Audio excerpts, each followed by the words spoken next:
Le he puesto título Imperios, Reinos, Líderes y las Escrituras. Cómo las Escrituras trabajan en todos los imperios, en todos los reinos y principalmente en las personas. Y para eso voy a dar lectura al versículo del libro de los Proverbios, capítulo 1, versículo 7. Libro de los Proverbios, capítulo 1, versículo 7. Este proverbio es escrito por Salomón, hijo de David, rey de Israel. Y dice de la siguiente manera: el principio de la sabiduría es el temor de Jehová. Los insensatos desprecian la sabiduría y la enseñanza. Lo repito. El principio de la sabiduría es el temor de Jehová. Los insensatos desprecian la sabiduría y la enseñanza. La sabiduría tiene una diferencia con la inteligencia. La inteligencia, todos somos inteligentes de una u otra manera. En cambio, la sabiduría es algo que se adquiere con el tiempo. ¿Ya? Es algo que tiene que ir con el tiempo creciendo y tiene que ir aplicándose a nuestra vida. Nos ayuda a reflexionar y sacamos conclusiones que nos dan discernimiento de la verdad, lo bueno y lo malo. La sabiduría y la moral se interrelacionan, dando como resultado un individuo que actúa con buen juicio. Pero cuando nos dice aquí la palabra, el principio de la sabiduría es el temor de Jehová, muchos a veces creemos que es el temor a Jehová, y no quiere decir eso, es el temor de Jehová. ¿Y qué nos quiere decir con eso? Que es un temor relacionado directamente con su ley. El que cumple la ley es temeroso de Dios. La ley de Jehová fue dada, cierto, a Moisés, y en este caso se le llamó la Torá en el hebreo. Y esta ley que se entregó en el desierto se divide en tres categorías. Primero, la ley moral, que son las normas de santidad, que tiene que ver con el decálogo. Después hubo una ley civil de vida legal y social de Israel como nación. Y tercero, la ley ceremonial, formas y ceremonias de la adoración de Israel. El que cumplía esto, era un hombre temeroso de Dios. No es el temor de tenerle miedo a Dios. No es el temor solamente de tenerle reverencia a Dios, sino lo que está diciendo la palabra es aquel que cumple con lo que Dios nos dice.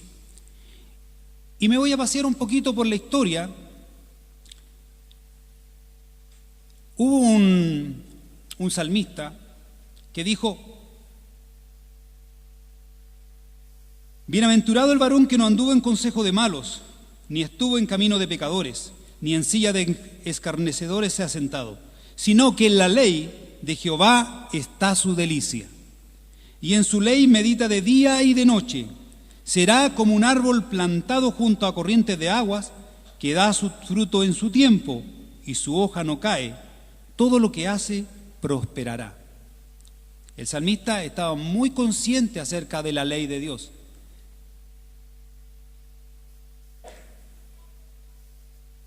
También se nos indica en otro salmo, dice: la ley de Jehová es perfecta, que convierte el alma. El testimonio de Jehová es fiel, que hace sabio al sencillo. Los mandamientos de Jehová son rectos, que alegran el corazón. El precepto de Jehová es puro, que alumbra los ojos. El temor de Jehová es limpio, que permanece para siempre. Los juicios de Jehová son verdad, todos justos. Deseables son más que el oro, y más que mucho oro afinado, y dulces más que miel, y que la que destila del panal. Así es la ley de Jehová. Y nos encontramos con este hombre, el primero, el que escribe en un momento probablemente que estaba en su apogeo, y escribe El principio de la sabiduría es el temor de Jehová. Este hombre es Salomón, hijo del rey David, ¿cierto? Segundo hijo, el primero muere y luego nace Salomón, hijo de Betsabé. Le tocó tomar el trono a Salomón después de algunos problemas. Y Salomón hace lo siguiente, esto en el libro de Reyes. Estamos hablando en el año 965 al 928 antes del Señor, para que nos vayamos relacionando con la ley y con estos hombres. Y dice así en Reyes: y se le apareció Jehová a Salomón en Gabaón una noche en sueños, y le dijo Dios: pide lo que quieras que yo te dé. Y Salomón dijo: tú hiciste gran misericordia a tu siervo David mi padre, porque él anduvo delante de ti en verdad, en justicia y con rectitud de corazón para contigo. Y tú le has reservado esta tu gran misericordia, en que le diste hijo que se sentase en su trono, como sucede en este día. Ahora pues, Jehová Dios mío, tú me has puesto a mí tu siervo por rey en lugar de David mi padre, y yo soy joven y no sé cómo entrar ni salir. Y tu siervo está en medio de tu pueblo al cual tú escogiste, un pueblo grande, que no se puede contar ni numerar por su multitud. Da pues a tu siervo corazón entendido para juzgar a tu pueblo y para discernir entre lo bueno y lo malo. ¿Por qué? ¿Quién podrá gobernar tu pueblo tan grande? Y agradó delante del Señor que Salomón pidiese esto. Y le dijo Dios: ¿por qué has demandado esto y no pediste para ti muchos días, ni pediste para ti riquezas, ni pediste la vida de tus enemigos, sino que demandaste para ti inteligencia para oír juicio? He aquí lo he hecho conforme a tus palabras. He aquí te he dado corazón sabio y entendido, tanto que no ha habido antes de ti otro como tú, ni después de ti se levantará otro como tú. Y aún también te he dado las cosas que no pediste, riqueza y gloria, de tal manera que entre los reyes ninguno haya como tú en todos tus días. Y si anduvieres en mis caminos, guardando mis estatutos y mis mandamientos, como anduvo David tu padre, yo alargaré tus días. Este joven necesitaba, ¿cierto?, de sabiduría para poder dirigir al pueblo. Tenía que llevarlo al pueblo por el mejor camino. Y el mejor camino era que tenía que cumplir con la ley, que tenía que cumplir con los estatutos y los mandamientos. Pero como es hombre, como es como nosotros, él comete errores. Aquel que pide sabiduría se va volviendo necio. Con el tiempo, la necedad llega a su vida. ¿Por qué? Simplemente porque deja la palabra de Dios de lado, deja la ley. Inserta en la ley para los reyes, indicaba que él podía casarse con mujeres de las tribus, ¿cierto? No obstante, él no halló mejor cosa que buscar mujeres de otros lugares, los cuales hicieron que este hombre entrara en idolatría, sirviendo a otros dioses, dejando a su Dios de lado. En 1 Reyes 11 dice: pero el rey Salomón amó, además de la hija de Faraón, a muchas mujeres extranjeras, a las de Moab, a las de Amón, a las de Edom, a las de Sidón y a las Eteas, gente de las cuales Jehová había dicho a los hijos de Israel: no os llegaréis a ella, ni ellas se llegarán a vosotros, porque ciertamente harán inclinar vuestros corazones tras sus dioses. A estas pues se juntó Salomón con amor, y tuvo 700 mujeres reinas y 300 concubinas, y sus mujeres desviaron su corazón. Y cuando Salomón ya era viejo, sus mujeres inclinaron su corazón tras dioses ajenos, y su corazón no era perfecto con Jehová su Dios, como el corazón de su padre David. Porque Salomón siguió a Astoret, diosa de los sidonios, a Milcom, ídolo abominable de los sodomitas. E hizo Salomón lo malo ante los ojos de Jehová, y no siguió cumplidamente a Jehová como David su padre. Además de haber edificado el gran templo maravilloso, edificó al lado su palacio. Y su palacio fue más grande que el templo. Luego edifica a los dioses de estas mujeres, le edifica templo también, lugares donde adorar, y aún en su casa estas mujeres adoraban a otros dioses. Salomón se olvidó. Y el Señor se enoja y le dice: y se enojó Jehová contra Salomón por cuanto su corazón se había apartado de Jehová Dios de Israel, que se le había aparecido 2 veces, y le había mandado acerca de esto que no siguiese a dioses ajenos, mas él no guardó lo que mandó Jehová. Y dijo Jehová a Salomón: por cuanto ha habido esto en ti, y no has guardado mi pacto y mis estatutos que yo te mandé, romperé de ti el reino, y lo entregaré a tu siervo. Sin embargo, no lo haré en tus días, por amor a David tu padre. Lo romperé de la mano de tu hijo, pero no romperé todo el reino, sino que daré una tribu a tu hijo, por amor a David mi siervo, y por amor a Jerusalén, la cual yo he elegido. La historia nos cuenta, el reino había sido unido mediante David. Luego, Salomón queda en el reino, pero por no seguir la ley, no seguir y no ser sabio, Salomón, el Señor rompe este reino y se divide en 2. Uno, que es el reino de Israel, reino del norte, 10 tribus, y se van con Jeroboam, que era un siervo, no era de la familia, sino que era un siervo de Salomón.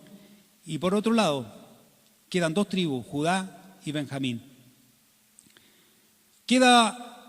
Muere Salomón y queda Roboam, su hijo, al mando. Y Roboam sigue los pasos de su padre, de la necedad. Sigue haciendo cosas que no corresponden. Viene el pueblo para que pudiera aplacar un poco los impuestos y bajar todas estas cosas que le estaba sucediendo al pueblo con Salomón, porque Salomón cobraba muchos impuestos. Y él le pregunta a los ancianos, y los ancianos le dicen: es bueno que converses, Roboam, con todas las tribus.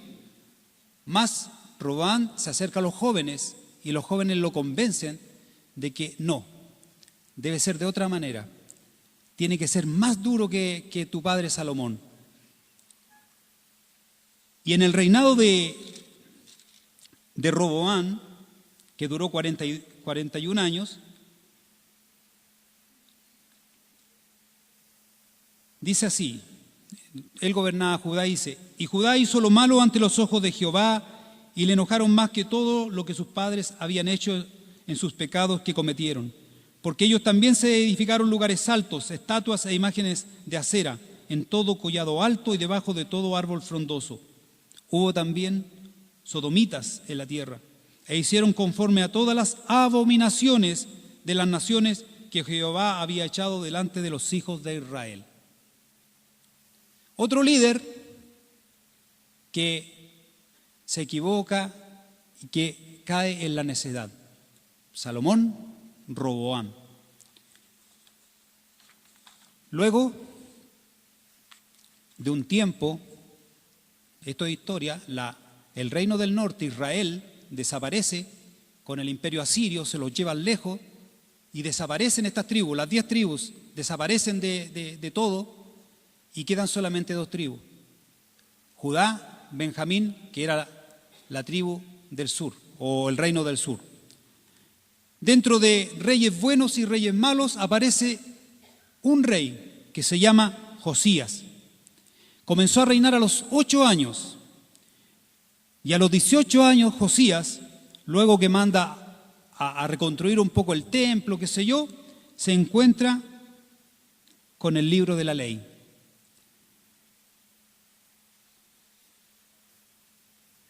Y el sacerdote Hilcías lee el libro,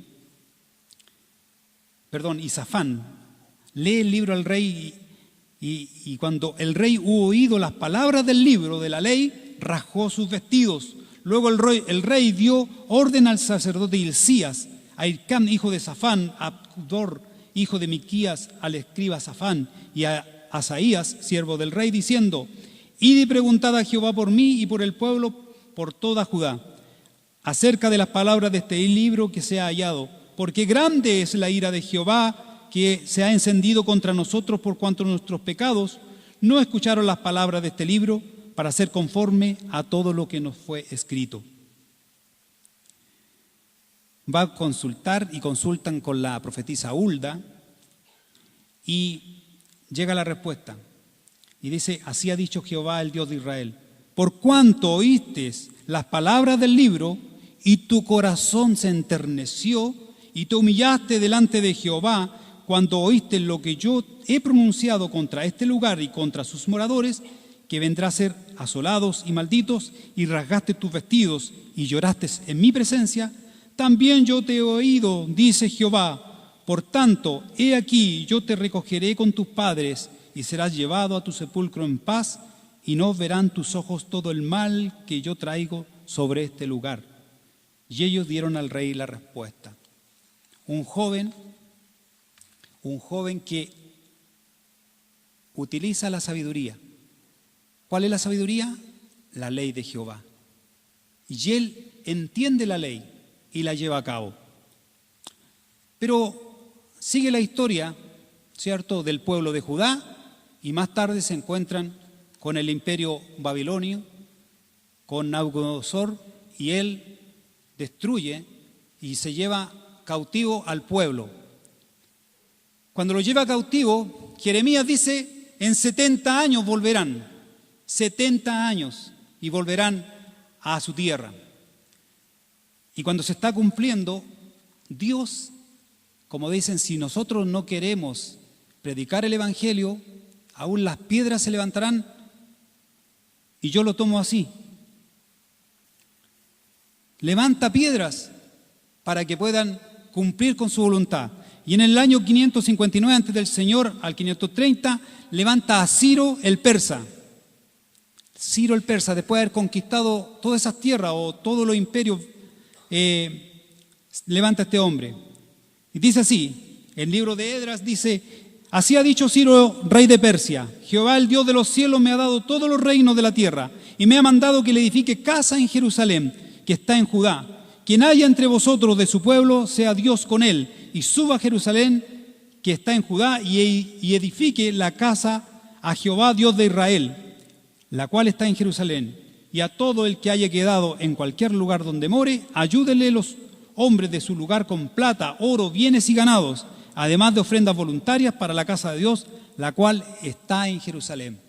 Este hombre que cree en muchos dioses, cree en Dios, en Jehová, lee la ley y entiende que él tiene que ser parte de esto. Y justamente se cumplen los 70 años y Ciro le da la salida y sale uno de la tribu de Judá al mando y empiezan a construir el templo, las murallas, qué sé yo. Después, en el 522, Darío toma el poder y hace lo mismo que Ciro. Y también manda, pero ahora manda los utensilios. Todas las cosas que los babilonios se habían robado, los manda al templo. Por supuesto que hay cosas que nunca aparecieron, pero sí mandó mucho oro y plata. Y por último, y en ese instante, manda al escriba Esdras para que vaya. Luego aparece otro rey, Artajerjes. Esto está en la historia, no estoy inventando, en la historia, Artajerjes, y él también hace lo mismo, también entiende esto y manda a Nehemías su copero. ¿Cómo Dios utiliza la historia, los líderes? ¿Cómo Dios hace y cumple sus propósitos? Es maravilloso. Nosotros no lo entendemos. A veces pensamos que las cosas tienen que ser a nuestra manera, pero Dios tiene su manera. Dios sabe cómo hacer las cosas. Y lo hermoso que pasa acá es con Esdras. Esdras, en Esdras 7:10 dice algo especial, porque Esdras había preparado su corazón para inquirir la ley de Jehová y para cumplirla, y para enseñar en Israel sus estatutos y decretos. Él se propuso servir a Jehová, hacer las cosas que Jehová le ha dicho, tomar la ley y hacerla. Se dice que en el pueblo donde él estuvo, Esdras, fue uno de los que levantó las sinagogas. De ahí nacieron las sinagogas en los pueblos persa, Ahí nacieron las sinagogas que fueron llevadas a todas partes del mundo antiguo. Pero Nehemías, en el libro de Nehemías, escribe algo maravilloso. Dice que el sacerdote Esdras trajo la ley delante del pueblo. Y dice, abrió pues Esdras el libro a ojos de todo el pueblo, porque estaba más alto que todo el pueblo. Y cuando lo abrió, todo el pueblo estuvo atento. Bendijo entonces Esdras a Jehová, Dios grande. Y todo el pueblo respondió, amén, amén, alzando sus manos. Y se humillaron y adoraron a Jehová inclinados a tierra. Y los levitas, Yesua, Bani, Serebías, Jamín, Acum, Sabetai, Odías, Maasías, Kelita, Azarías, Josabed, Hanán, Pelaai, hacían entender al pueblo la ley, y el pueblo estaba atento en su lugar, y leían en el libro de la ley de Dios claramente, y ponían el sentido, de modo que entendiese la lectura. Y Nehemías, el gobernador, y el sacerdote Esdras, escriba, y los levitas que hacían entender al pueblo, dijeron a todo el pueblo, día santo es a Jehová nuestro Dios, no os entristezcáis, ni lloréis, porque todo el pueblo lloraba oyendo las palabras de la ley. Luego les dijo, id, comed grosuras y bebed vino dulce y enviad porciones a los que no tienen nada preparado, porque día santo es a nuestro Señor. No os entristezcáis, porque el gozo de Jehová es vuestra fuerza. Los levitas pues hacían callar a todo el pueblo diciendo, callad porque es día santo y no estés triste. Y todo el pueblo se fue a comer y beber y a obsequiar porciones y a gozar de grande alegría porque habían entendido las palabras que se le había enseñado. Así debería ser también ahora, cuando nos explican y nos hablan de la palabra de nuestro Señor, nosotros deberíamos estar contentos. Tenemos la posibilidad de escuchar la palabra del Señor. Hay muchos afuera que no pueden escucharla, aunque quieran, están cegados totalmente. Este pueblo también estaba cegado, pero cuando escuchó la palabra del Señor, puso oído atento, su corazón también, y se pusieron gozosos y fue maravilloso. Aquí encontramos un hombre sabio, Esdras. El tiempo pasa. Luego llega en la última profecía con Malaquías, porque el pueblo tendía a ir al mal, y Malaquías hace la última profecía que está. Y luego, estimados hermanos, yo no lo tengo así, pero nos encontramos, en todas sus Biblias hay una hoja en blanco, ¿o no? O escrito Nuevo Testamento. Bueno, aquí también hay personas, hombres que fueron ocupados por Dios. Aquí, en esta hoja en blanco hay 400 años. 400 años. Y al primero que Dios levanta es Alejandro Magno, año 356 antes del Señor. Fue uno de los líderes más brillantes de la historia. A los 18, 19 años estaba al mando de su ejército debido a la muerte de su padre y parte a la batalla y conquista, hasta la India conquistó. Se cuenta, según el Talmud y también los escritos de Flavio Josefo, escritor judío, que este hombre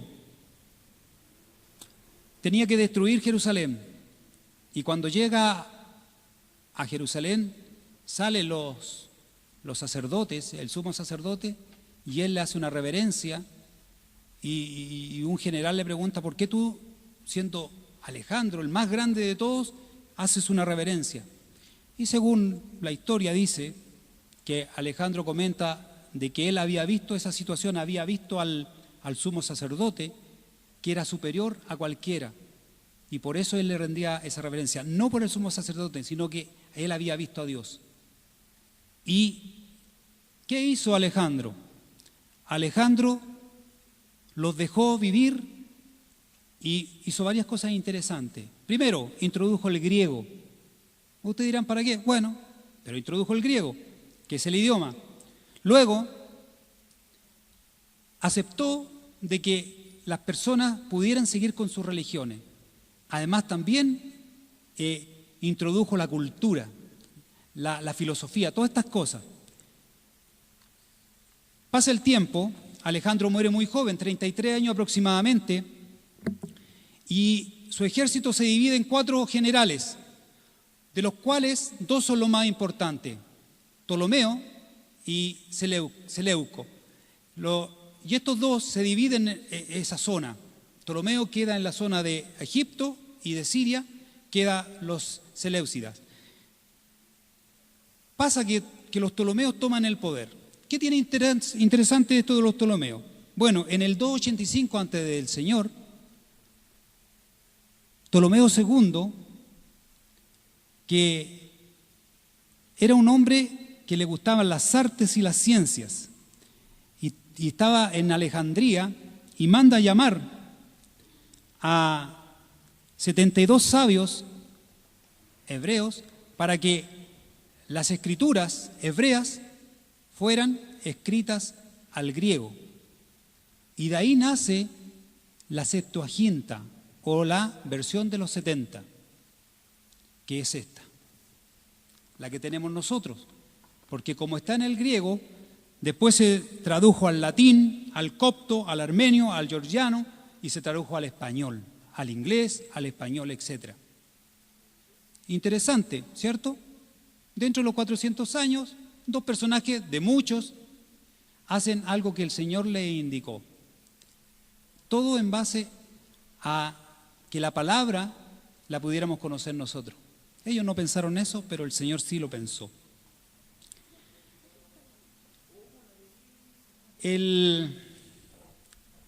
Luego aparece el emperador Pompeyo con el Imperio Romano, ¿cierto? Y se toma la zona y nace el Imperio Romano. Dios lo permitió, colocan a Herodes y nace el Mesías. Pompeyo, o el Imperio Romano, ¿qué cosas buenas hace? Caminos y muchas cosas, puentes, etcétera. El comercio y todo era libre, podían moverse muy fácilmente. ¿Para qué? Para que el Señor después condujera esa palabra, que son las Escrituras, y la llevara por todo el mundo. Todo el Señor fue preparándolo. Vamos ahora a nuestra época, ya digamos en el 1809, después del Señor, me llamó la atención un hombre que de una gran nación, que hoy día podríamos decir que es una de las más grandes junto a China y junto a Rusia. El señor Abraham Lincoln, considerado, según la historia, según lo que leí, el mejor presidente de los Estados Unidos de Norteamérica. Fíjense quién era Abraham Lincoln. Creció en una familia de cristianos bautistas, pero él nunca se unió a alguna iglesia ni profesó explícitamente sus creencias religiosas. Pero siempre, Abraham Lincoln en todos sus discursos, y hay un discurso, no sé si estará bien, ¿me ayudan los ingleses? Gettysburg, el 19 de noviembre del 1963, dijo que esta nación, por la gracia de Dios, tenga una nueva aurora de libertad y que el gobierno del pueblo, por el pueblo y para el pueblo, no desaparezca de la faz de la tierra. Él tenía un buen conocimiento de la Biblia y a menudo recurría a las citas bíblicas. Abraham Lincoln.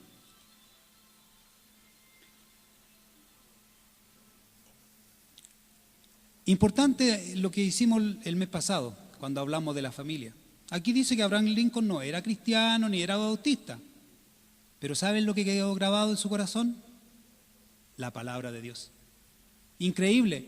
Y lo hablamos. Si nosotros en nuestras casas hablamos del Señor, si nosotros en nuestras casas decimos que el Señor existe, nuestros hijos van a creer que el Señor existe. Si nosotros les enseñamos la palabra, nuestros hijos van a hablar de la palabra. Por último de los personajes, porque me falta alguien importante. 1820, y nos vamos a las fiestas que estamos viviendo. En 1820 estaba el renacer en Chile. Chile quería libertad, ¿cierto?, del rey de España. Y empiezan a salir bastantes hombres hasta que se elige al primer director supremo, don Bernardo O'Higgins Riquelme. Y ustedes me van a decir, pero ¿qué importancia tiene Bernardo O'Higgins? Sí, tiene importancia. Porque Bernardo O'Higgins fue el que trajo las Escrituras, el Nuevo Testamento, a nuestro país para que nuestros hijos o los hijos de ellos pudieran aprender a leer. ¿Le debemos algo a Bernardo O'Higgins? Claro que sí. Además, había un cementerio, el cementerio general, donde era un cementerio católico, y para que ustedes conozcan un poco de la historia, y el que la conoce, que bueno, en el Santa Lucía, creo, o en el Santa Lucía San Cristóbal, ahí donde estaban los expropiados de la tierra y del cielo, ¿cierto? Los que no podían ir a esos cementerios, lo iban a lanzar ahí, y después salían un montón de cosas que se ha sabido con la historia. Y Bernardo O'Higgins dijo, vamos a hacer también un cementerio para aquellos que son expropiados los que no tienen patria aquí en esta tierra, ni en el cielo, y también hizo eso, Bernardo O'Higgins Riquelme. Así vamos viendo cómo el Señor se mueve en la historia, cómo el Señor va haciendo. Y usted me dice, ¿y la palabra? ¿Dónde va quedando la palabra? Eso es lo importante. Hoy día los que nos dirigen no tienen sabiduría para dirigirnos, porque no creen en la palabra. Si creyeran en la palabra sería tan diferente. Lo vemos en los países que están alrededor nuestro, lo vemos en nuestro propio país. Como hoy día las leyes que salen, ustedes vean las leyes que se están aprobando por falta de sabiduría. Falta de sabiduría porque no creen en la palabra del Señor. Y quiero tomar un personaje que me llamó la atención. Bernardo O'Higgins trajo a un señor que se llamaba James Thompson. Este era nacido en Londres, pero era escocés. Era un profesor y un predicador. Fíjense que Thompson trajo la Biblia, empezó a enseñar, pero primero partió en Buenos Aires. El 6 de octubre de 1818 en Buenos Aires, y creó una escuela y dejó instaurada la palabra.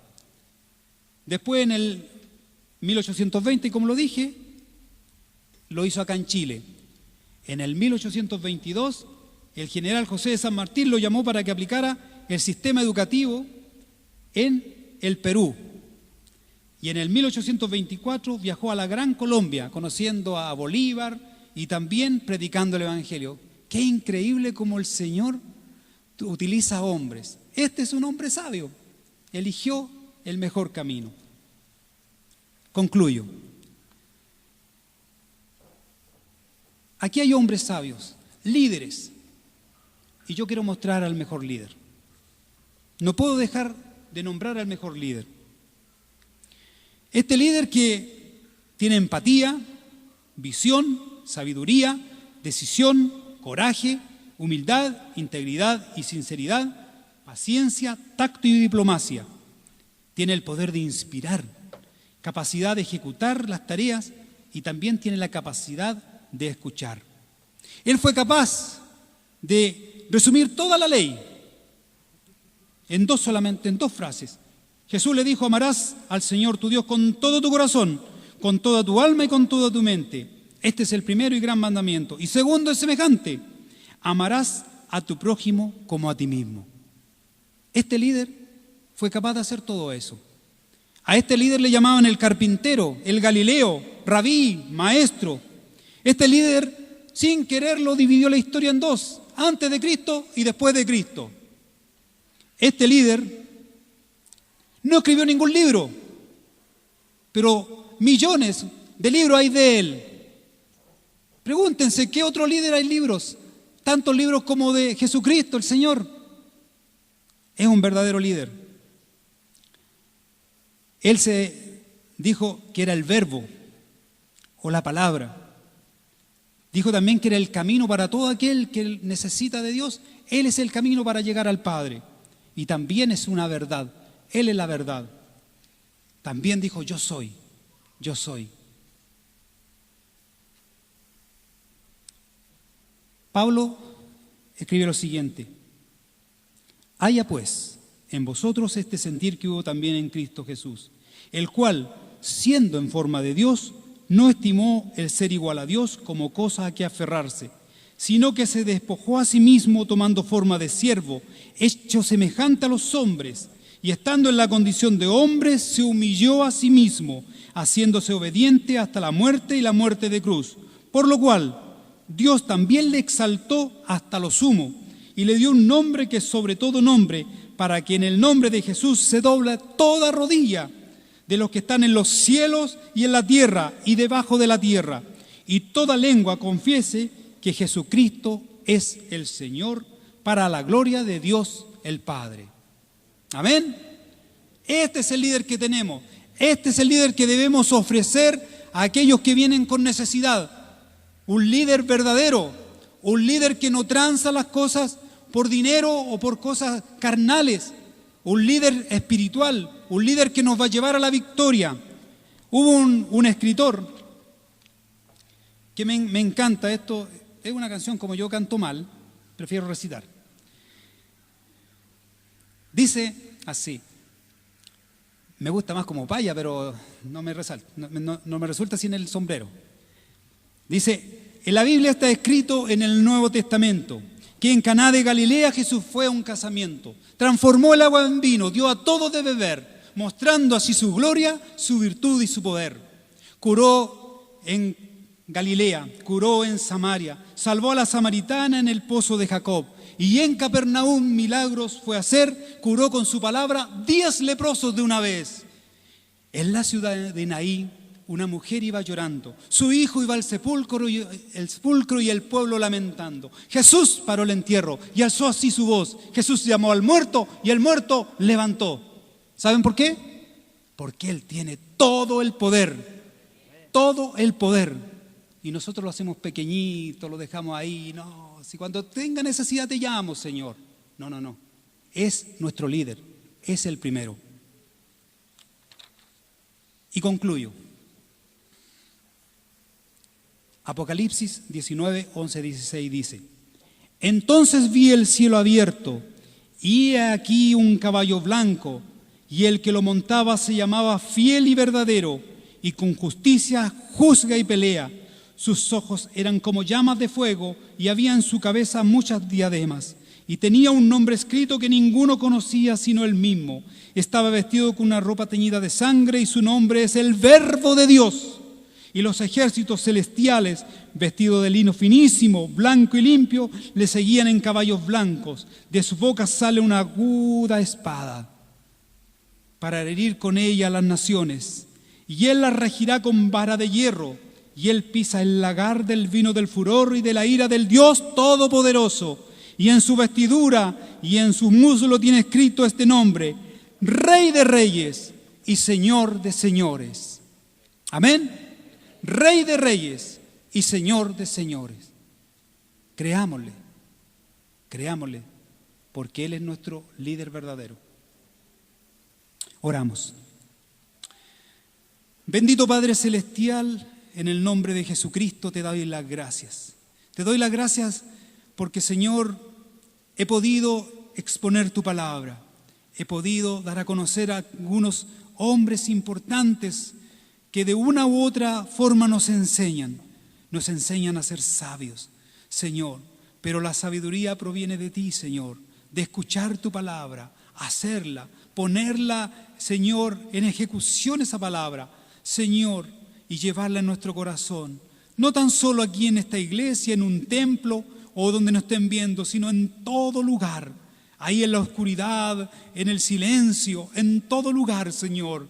Oh Padre Celestial, yo te ruego en el nombre de Jesús que con la autoridad que tú tienes puedas tocar, Señor, a cada uno de los que ha venido y con necesidad y, Señor, y han encontrado en ti un liderazgo verdadero, profundo, Señor. Bendice a cada uno, Señor, de mis hermanos y bendice esta palabra, Señor. En el nombre de Jesús. Amén y amén. Que Dios nos bendiga.